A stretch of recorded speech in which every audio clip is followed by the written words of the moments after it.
postgraduate medical student at Telangana's Kakatiya Medical College, has been booked for ragging and under prevention of atrocities against the SC/ST Act as well as other IPC sections. This after a first-year student is suspected to have attempted suicide. Now, my colleague Uma Sudhir now joining us for more details on this. Uma, the ABVP students are also staging a protest outside the medical college.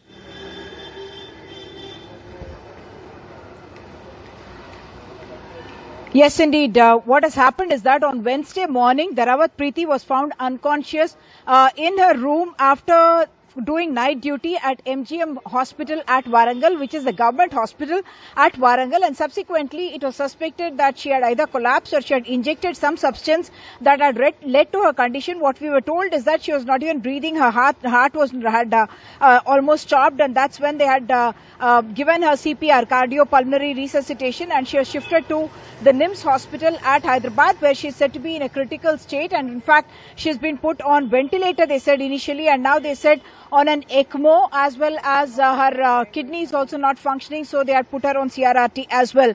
What happened was the father of this girl, Dharawat Preeti, who's in fact pursuing postgraduate anesthesia. Her father works in the railways police, and he is an assistant sub-inspector, and he is Mr. Narendra, and he has complained saying that his daughter had been complaining of being harassed by a senior who has been identified as Saif, and that he had given multiple complaints to the college principal as well as the head of the department, and that they had not initiated any action. What we understand from reports is that this senior student is said to be a relative of the state's home minister, Telangana's home minister, Mahmood Ali. I have not independently confirmed that, but reports suggest that he is a relative, and the ABVP and the BJP saying that even though he is related to people who are powerful, he must be brought to book if he is indeed guilty. Yesterday, the governor had gone to visit her and said that she is in a critical state and that medicos should not resort to such things. They need to be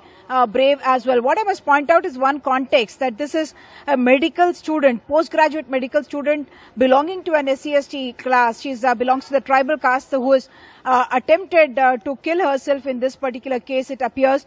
And we have seen similar cases happening in the IITs as well, and in those cases as well, we are talking about discrimination. And this also comes at a time when in Seattle City in the US, they have passed, in fact, a law against discrimination on the basis of caste. So the position of the person belonging to this particular caste not seeming to change too much, considering that there seems to be discrimination not just for the higher education students here, but also across the globe, and Seattle calling itself a beacon, or the first city outside of South Asia to bring in a law, ordinance rather, that will recognize discrimination on the basis of caste. Back to you.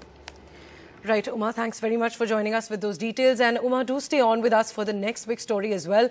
The Tirupati Devasthanam is planning to introduce facial recognition technology as a pilot project to stop misuse of temple services. Uma now joining us for more details on that. Uma, which all areas will the facial recognition work for, and what is the objective of this? As you know, Tirumala is in fact the richest temple anywhere in the world. In fact, for the first time they declared their assets, and it's about 2.5 lakh crore, which is perhaps bigger than a Nestle or even a the market capital of a Wipro. This temple is also the most visited temple or place of worship anywhere in the world, and in this place they have brought in this as a security feature. What they are saying is that big numbers of people come in for Sarva Darshanam, which is a free darshanam. You get a free token, after which you can go in the queue. There is also accommodation that is provided. There are about 7,000 accommodation options that are given, out of which about 1,000 are reserved and the rest are open to the public. There is also laddu distribution, disbursal that happens. For all this, people have to use their Aadhaar card. Now what will happen is that with the facial recognition technology, which is now being brought in on an experimental basis, only at limited places we are being told, this will be used to identify people, and once the person enters the precincts, there will be no need for the Aadhaar verification per se.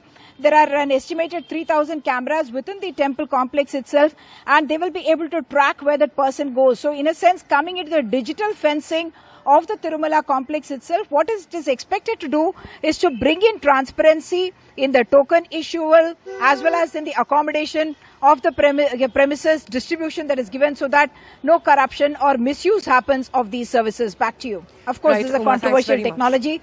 That's something that we need to discuss separately.